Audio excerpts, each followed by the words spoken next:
ಒಳಗ ಬೆಳಗಿನ ತಾಣ ಜಯಪುರ ಅಂತಕ್ಕಂತಹ ಪಾಠಕ್ಕೆ ಸಂಬಂಧಿಸಿದಂತೆ ಮಕ್ಕಳೇ ತಯಾರಿಸಿರ್ತಕ್ಕಂತಹ ರಸಪ್ರಶ್ನಾ ಕಾರ್ಯಕ್ರಮ. ಏನಪ್ಪ ಇದರಲ್ಲಿ ರಸಪ್ರಶ್ನೆ ಏನ್ ಸೂಚನೆ ಅಂದ್ರೆ, ನಾವು ಸಮಯದ ಅಭಾವದಿಂದಾಗಿ ಒಂದು 2 ಸುತ್ತನ್ನ ಮಾತ್ರ ಮಾಡ್ತಾ ಇರೋದು. ಏನು ಅಂದ್ರೆ ನೇರವಾದ ಪ್ರಶ್ನೆ ಅಂದ್ರೆ ಯಾವ ತಂಡಕ್ಕೆ ಪ್ರಶ್ನೆಯನ್ನ ಕೇಳಿರ್ತಾರೋ ವಿದ್ಯಾರ್ಥಿಗಳು ಆ ತಂಡದವರು ಉತ್ತರವನ್ನ ಹೇಳಿದ್ರೆ 10 ಅಂಕ.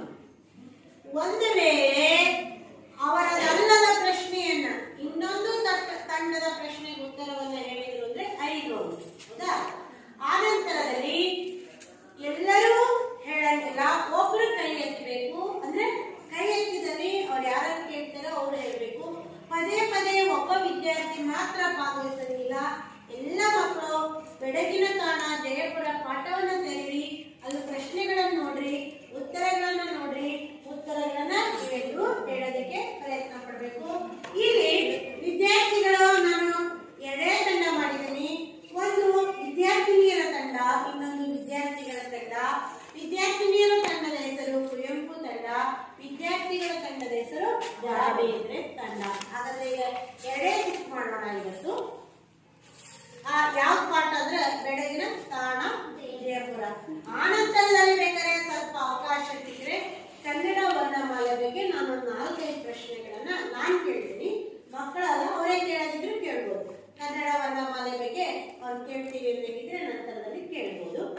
ಆದ್ರೆ ಇರ್ತಕ್ಕಂಥದ್ದು ಎಷ್ಟು ಸುತ್ತ ಇತ್ತು ಈಗ 2 ಸುತ್ತುಗಳಲ್ಲಿ ನಡೀತಕ್ಕಂಥದ್ದು. ನೇರವಾದ ಪ್ರಶ್ನೆಗೆ ಎಷ್ಟು ಅಂಕಗಳು? ಮತ್ತೆ ನಂತರದ ಪ್ರಶ್ನೆಗೆ 5 ಅಂಕಗಳು. ನಾವು ಹೇಳ್ಬೇಕಾದಾಗ ಏನು ಶಿಸ್ತನ್ನ ಕಾಯ್ಬೇಕು, ನೀವು ಕೈಯನ್ನ ಎತ್ತಬೇಕು, ಎಲ್ಲರೂ ಹೇಳಬೇಕು, ಒಬ್ರು ಎದ್ದು ನಿಂತು ಹೇಳ್ಬೇಕು. ಆಮೇಲೆ ಬರೇ ಒಂದು ಮಗು ಮಾತ್ರ ಪಾರ್ಟಿಸಿಪೇಟ್ ಮಾಡೋಂಗಿಲ್ಲ, ಎಲ್ಲ ಮಕ್ಕಳು ಮಾಡಬೇಕು.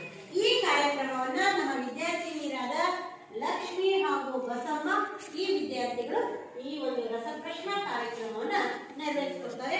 ಅವರಿಗೆ ಆ ಒಂದು ರಸಪ್ರಶ್ನೆ ಕಾರ್ಯಕ್ರಮವನ್ನ ನಡೆಸಿಕೊಡೋದಕ್ಕಾಗಿ ಅವರಿಗೆ ಈ ಒಂದು ಕಾರ್ಯಕ್ರಮಕ್ಕೆ ಸ್ವಾಗತವನ್ನ ಕೋರೋಣ.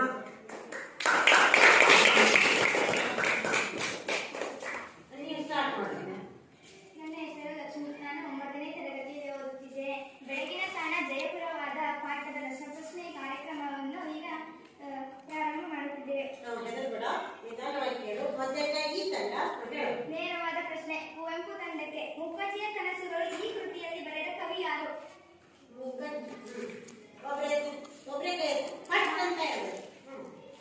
ಕೆ. ಶಿವರಾಮ್ ಕಾರಂತ್ ಅವರು. ಸರಿಯಾದ ಉತ್ತರ. ಇನ್ನೊಂದ್ಸಲ ಹೇಳು. ಕೆ. ಶಿವರಾಮ್ ಕಾರಂತ್. ಅಲ್ಲಮ್ಮ, ಪ್ರಶ್ನೆನೇ ಇನ್ನೊಂದ್ಸಲ ರಿಪೀಟ್ ಮಾಡಿ, ಎಲ್ಲಾ ಮಕ್ಕಳಿಗೂ ಅನುಕೂಲ ಆಗಿದೆ. ಮುಖರ್ಜಿಯ ಕನಸುಗಳು ಈ ಕೃತಿಯಲ್ಲಿ ಬರೆದ ಕವಿ? ಈ ಕೃತಿಯನ್ನ ಬರೆದ ಕವಿ ಯಾರು? ಯಾವುದೋ ಕೃತಿ ಹೆಸರು ಮುಖರ್ಜಿಯ. ಅವರ ಈ ಕೃತಿಗೆ ಯಾವ ಪ್ರಶಸ್ತಿ ಸಿಕ್ಕತಿ ಅಂತ ನಂತರದಲ್ಲಿ ಬರುತ್ತೆ. 2ನೇ ಪ್ರಶ್ನೆ. 2ನೇ ತಂಡಕ್ಕೆ ಮೊದಲನೇ ಪ್ರಶ್ನೆ. ಬೆಳಗಿನ ತಾಣ ಜಯಪುರ ಪಾಠವನ್ನು ಬರೆದ ಕರ್ತೃ ಯಾರು? ಕೆ. ಶಿವರಾಮ್ ಕಾರಂತ್. ಬೆಳಗಿನ ತಾಣ ಜಯಪುರ ಪಾಠವನ್ನು ಬರೆದ ಕರ್ತೃ ಕೆ. ಶಿವರಾಮ್ ಕಾರಂತ್. ಸರಿಯಾದ ಉತ್ತರ, 10 ಅಂಕಗಳು. ನಂತರದಲ್ಲಿ ಇದು ಹಾಗಾದ್ರೆ ಬೆಳಗಿನ ತಾಣ ಜಯಪುರ ಪಾಠವನ್ನು ಬರೆದವರು ಈಗ ಮೊದಲನೇ ತಂಡಕ್ಕೆ 2ನೇ ಪ್ರಶ್ನೆ. ಮೊದಲನೇ ತಂಡಕ್ಕೆ 3ನೇ ಪ್ರಶ್ನೆ. 2ನೇ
ಗೊತ್ತುಪಡಿಸಿಕೊಂಡಿದ್ದರು.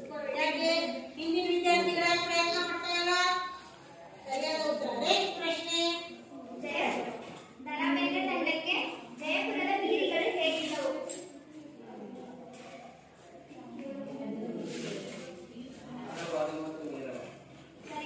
ವೆರಿ ಗುಡ್, ಸರಿಯಾದ ಉತ್ತರ. ಜಯಪುರದ ಬೀದಿಗಳೇನಾಗಿದ್ವು? ಯಾವ ರೀತಿಯಾಗಿದ್ವು? ಜಯಪುರದ ಬೀದಿಗಳು ಯಾವ ರೀತಿಯಾಗಿದ್ವು? ಅಗಲವಾದ ಮತ್ತು ನೇರವಾದ ಬೀದಿ. ಅಲ್ಲಮ್ಮ. ಜಯಪುರದ ಪೂರ್ವದ ರಾಜಧಾನಿ ಯಾವುದು? ಸರಿಯಾದ ಉತ್ತರ. ಇಲ್ಲೆಲ್ಲರಿಗೆ ಹೇಳಮ್ಮ, ಅದನ್ನ ಜೋರಾಗಿ ಹೇಳ ಲಕ್ಷ್ಮಿ. ಜಯಪುರದ ಪೂರ್ವ ರಾಜಧಾನಿ ಅಂಬೇರ. ಜಯಪುರದ ಪೂರ್ವದ ರಾಜಧಾನಿ ಯಾವ್ದಪ್ಪ? ಬಾಹುಬಲಿ. ಇವನ ನಿಂತ ಹೇಳ್ಬೇಕು. ಯಾವ್ದು?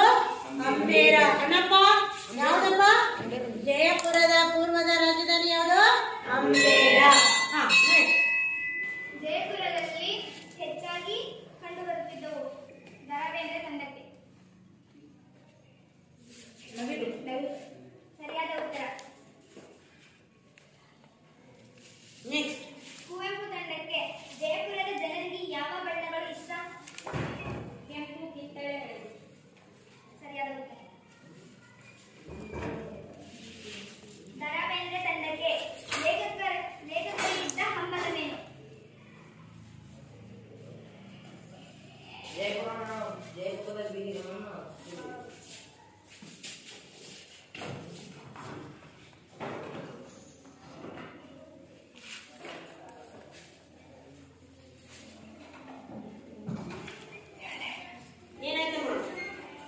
ಏನು ಪ್ರಶ್ನೆ? ಲೇಖಕರಿಗಿದ್ದ ಹಂಬಲವೇನು? ಲೇಖಕರಿಗಿರ್ತಕ್ಕಂಥ ಒಂದು ಹಂಬಲ ಏನು? ತಂಡದವರು ಪ್ರಯತ್ನಿಸಿದಾರ, ಹೇಳಿದಾರ? ಹೇಳಿದಾರ ಯಾರು? ಕುತ್ಕೊಳ್ಳಪ್ಪ. ನಾವು ಓದ್ಬೇಕು, ಪ್ರಯತ್ನ ಮಾಡ್ಬೇಕು, ಹಂಗೆ ಅಲ್ಲದು. ಈ ಕಡೆ ಹೇಳ್ರಮ್ಮ. ಯಾರು? ಕಾಳಿ ಹೇಳಮ್ಮ. ಜಯಪುರದಲ್ಲಿ ಜಾನಪದ ನೃತ್ಯವನ್ನು ನೋಡಬೇಕೆಂಬ ಹಂಬಲವಿತ್ತು. ಸರಿಯಾದ ಉತ್ತರ. ಜಯಪುರದಲ್ಲಿ ಲೇಖಕರು ಏನ್ ನೋಡ್ಬೇಕು ಅನ್ನೋ ಹಂಬಲ ಇದ್ದವ್ರಿಗೆ? ಜಾನಪದ ನೃತ್ಯವನ್ನ ನೋಡ್ಬೇಕು ಅಂತಕ್ಕಂತಹ ಹಂಬಲ ಇದ್ದವರಿಗೆ. ನೆಕ್ಸ್ಟ್ ಪ್ರಶ್ನೆ. ಕುವೆಂಪು ತಂಡಕ್ಕೆ ಮುಂಡಾಸು ಪದದ ಅರ್ಥವೇನು?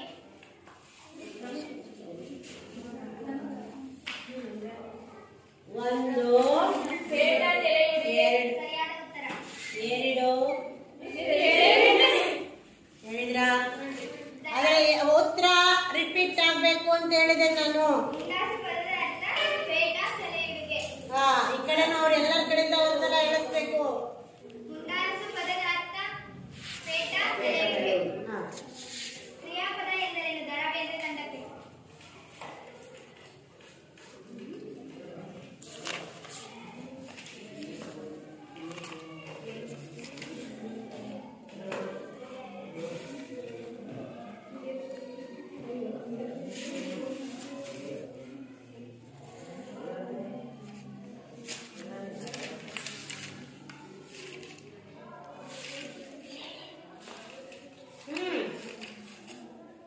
ಹೇಳಿ.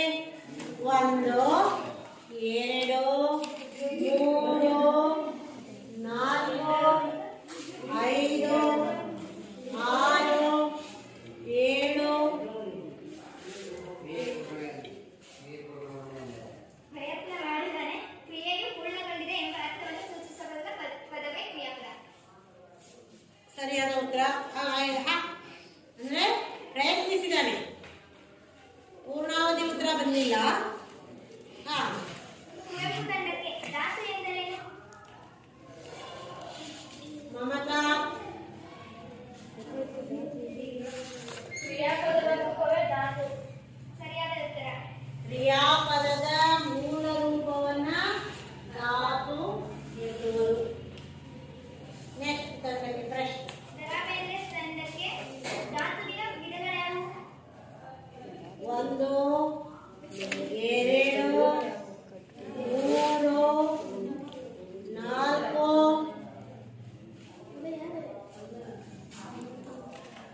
ಐದು, ಆರು,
ಕರ್ಮ ಪದವನ್ನ ಹೊಂದಿರ್ತಕ್ಕಂಥದ್ದು.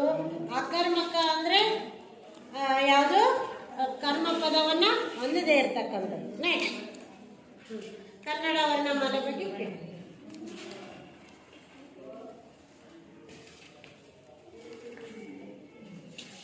ಕನ್ನಡ ವರ್ಣಮಾಲೆಯಲ್ಲಿ ಇರುವ ವರ್ಣಗಳ ಸಂಖ್ಯೆ ಎಷ್ಟು?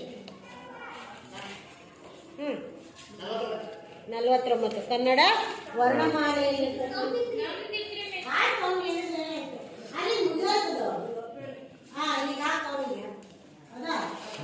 ಈಗ ಇನ್ನು ಬೆಳಗಿನ ಕಾಣ ಜಯಪುರದೊಳಗ ಅವರು ಯಾವ್ಯಾವ ರೀತಿಯಾಗಿರ್ತಕ್ಕಂತಹ, ಈಗ ಅವರು ಕುಡಿತಕ್ಕಂತಹ ನೀರಿಗೆ ಯಾವ ಯಾವ ಬಣ್ಣವನ್ನ ಹಾಕಿರ್ತಾರೆ? ಎಷ್ಟಿನ ಸೂತ್ರ ಹೇಳ್ಬೇಕು?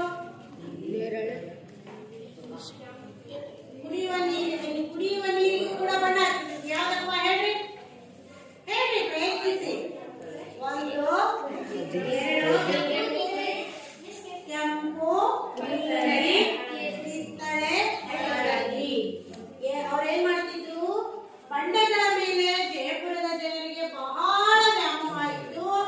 ಅವರು ಕುಡಿತಕ್ಕಂತ ಪಾನೀಯ ಶರ್ಬತ್ತಿಗೂ ಕೂಡ ಅವ್ರು ಏನ್ ಮಾಡ್ತಿದ್ರು? ಹಳದಿ ಬಣ್ಣ, ಕಿತ್ತಳೆ ಬಣ್ಣ, ಆಮೇಲೆ ಕೆಂಪು ಬಣ್ಣ, ಈ ಎಲ್ಲ ಬಣ್ಣಗಳನ್ನು ಕೂಡ ಅವರು ಹಾಕಿದ್ರು.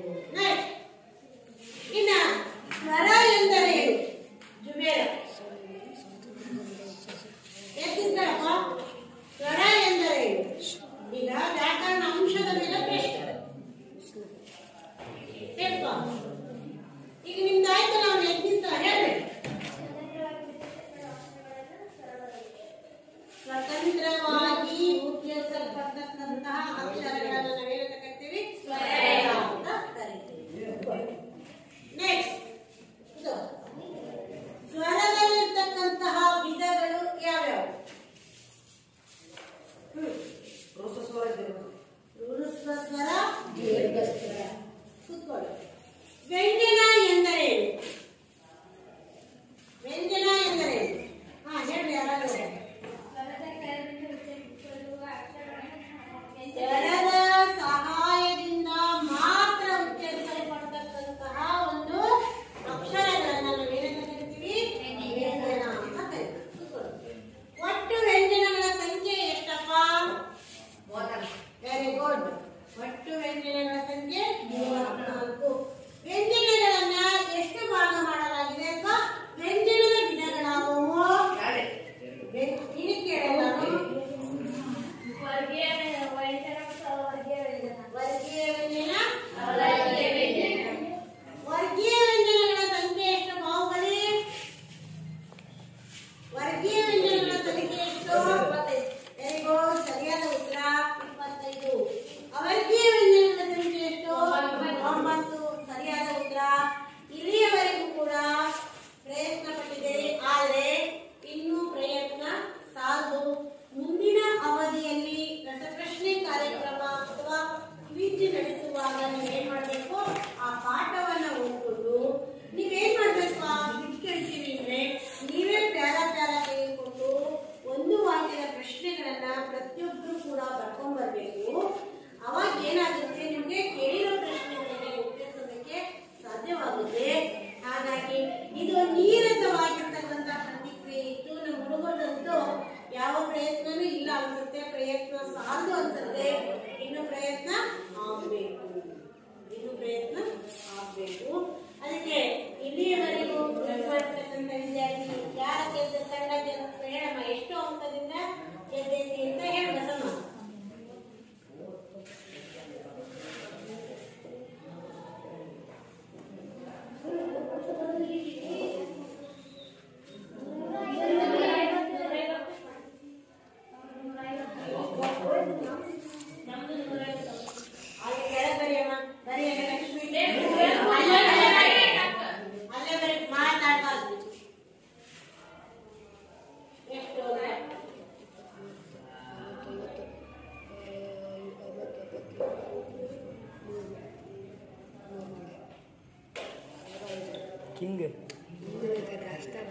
ಹಾಗಾದ್ರೆ ಕುವೆಂಪು ತಂಡ 150 ಅಂಕಗಳು, ಅವರೇ ಮೊದಲ ಬಹುಮಾನ ಪಡ್ಕೊಂಡಿದ್ದಾರೆ.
ಸರಿಯಾದ ಪೂರ್ಣ ವಾಕ್ಯದಲ್ಲಿ ಬರ್ಲಿ ಉತ್ತರ.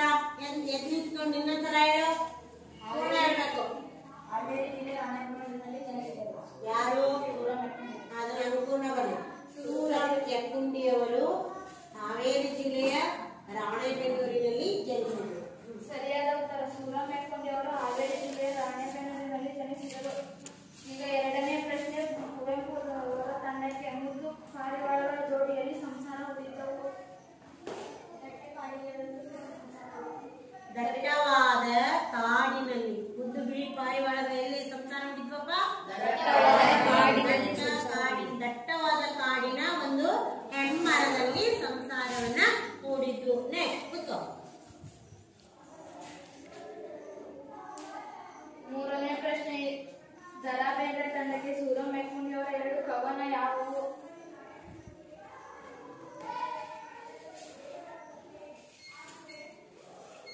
ತಡಾಯ್ತು. 1 2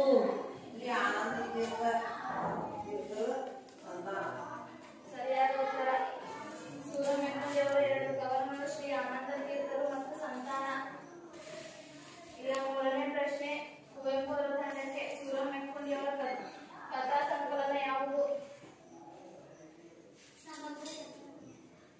ತಪ್ಪು. ಸರಿಯಾದ ಉತ್ತರ. ಸೂರಂ ಮೆಕ್ಕೊಂಡಿ ಅವರ ಕಥಾ ಸಂಕಲನ ನೆರಳು. 0 ಆಗ್ಬೇಕಂದ್ರೆ ಇಲ್ಲಿ 5.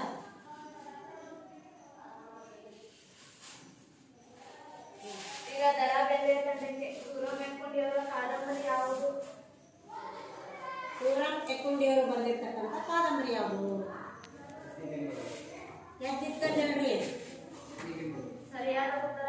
ಯಾವುದು? ಪ್ರತಿಬಿಂಬ. ಎಲ್ಲರೂ ಹೇಳ್ಬೇಕಮ್ಮ. ಸೂರಂ ಮೆಕ್ಕೊಂಡಿ ಅವರ ಕಾದಂಬರಿ ಪ್ರತಿಬಿಂಬಗಳು. ಈಗ ಕುವೆಂಪು ತಂಡಕ್ಕೆ ಪಾರಿವಾಳ ಪದ್ಯವನ್ನು ಯಾವ ಕೃತಿಯಿಂದ ಆರಿಸಿಕೊಳ್ಳಲಾಗಿದೆ? ಹೇಳ್ರಿಯಾ. ಸಮಾಧಾನದಿಂದ ಹೇಳು. ಪಾರಿವಾಳ ಪದ್ಯವನ್ನ ಕಥನ ಸಮಗ್ರ ಕಥನ ಕವನ ಕೃತಿಯಿಂದ ಆರಿಸಿಕೊಳ್ಳಲಾಗಿದೆ. ಈಗ ದರಾ ಬೇಂದ್ರೆ ತಂಡಕ್ಕೆ ಮೋಹ ಎಂಬುದು ಯಾವುದಕ್ಕೆ ಕಾರಣವಾಗಿದೆ?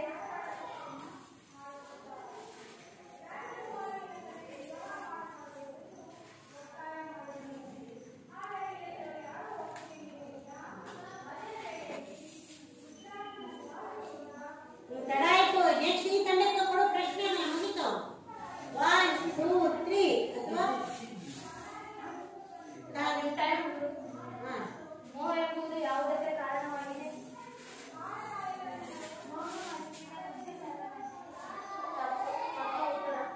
ಕಾರಣ ಸರಿಯಾಗಿದೆ ಉತ್ತರ. ಮೋಹ ಯಾವುದಕ್ಕೆ ಕಾರಣ ಆಗಿದೆ? ಸರ್ವನಾಶಕ್ಕೆ ಕಾರಣವಾಗಿದೆ. ಸರಿಯಾದ ಉತ್ತರ.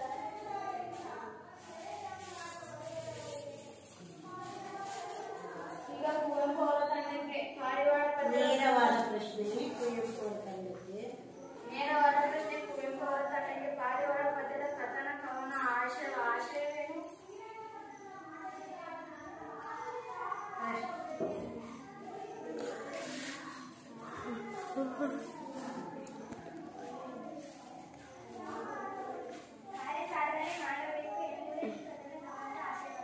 ಸರಿಯಾದ ಉತ್ತರ. ಪಾರಿವಾಳ ಪದ್ಯದ ಕಥನ ಕವನದ ಆಶಯವೇನು? ವ್ಯಾಮೋಹ ತೊರೆದು ತಾಳ್ಮೆಯಿಂದ ಯೋಚಿಸಿ ಕಾರ್ಯ ಸಾಧನೆ ಮಾಡಬೇಕು ಎಂಬುದೇ ಈ ಕಥನ ಕವನದ ಆಶಯವಾಗಿದೆ.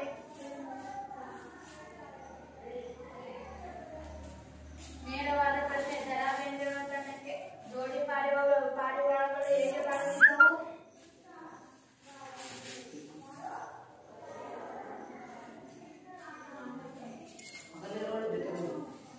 ಸರಿಯಾದ ಉತ್ತರ. ಜೋಡಿ ಪಾರಿವಾಳಗಳು ಹಗಲಿರುಳು ಜೊತೆಗೂಡಿ ಬಾಳುತ್ತಿದ್ದವು.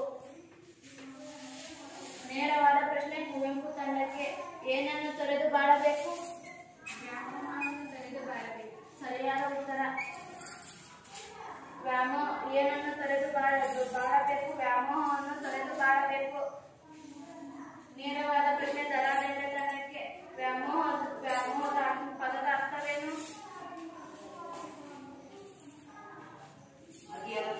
ಸರಿಯಾದ ಉತ್ತರ. ವ್ಯಾಮೋಹ ಪದದ ಅರ್ಥ ಅತಿಯಾದ ಪ್ರೀತಿ. ಈಗ ನೇರವಾದ ಪ್ರಶ್ನೆ. ಕುವೆಂಪು ತಂಡಕ್ಕೆ ಪುಟ್ಟ ಮರಿಗಳ ಹಾಡು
ಬೇಗ ಆಗ್ಬೇಕು, ಟೈಮ್ ಆಗುತ್ತೆ.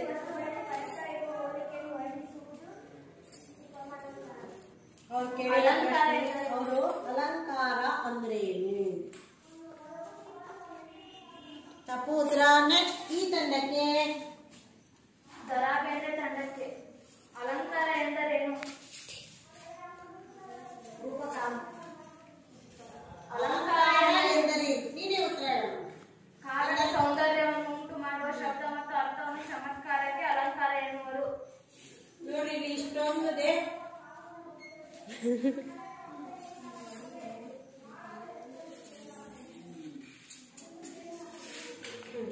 ನೇರವಾದ ಪ್ರಶ್ನೆ ದರಾ ಬೇಂದ್ರೆ ತಂಡಕ್ಕೆ ಅಲಂಕಾರದಲ್ಲಿ ಎಷ್ಟು ವಿಧ, ಅವು ಯಾವುವು?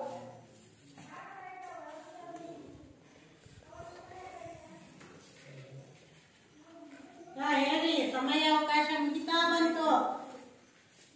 ಅಲಂಕಾರದಲ್ಲಿ ಎರಡು ವಿಧಗಳು. ಅವು ಯಾವುದಂದ್ರೆ ಅರ್ಥ ಅಲಂಕಾರ, ಶಬ್ದ ಅಲಂಕಾರ. ಸರಿಯಾದ ಉತ್ತರ. ಅಲಂಕಾರದಲ್ಲಿ ಎರಡು ವಿಧಗಳು, ಅವು ಶಬ್ದಾಲಂಕಾರ ಮತ್ತು ಅರ್ಥಾಲಂಕಾರ. ಧನ್ಯವಾದಗಳು. ಈಗ ಆ ಎರಡು ತಂಡಗಳಲ್ಲಿ ಯಾವ ತಂಡಗಳಿಗೆ ಇದನ್ನ ಮಾಡಮ್ಮ, ಕೌಂಟ್ ಮಾಡು. ಮಾರ್ಕ್ಸ್ ಎಷ್ಟು ಬಂದು ಅಂತ ಹೇಳು.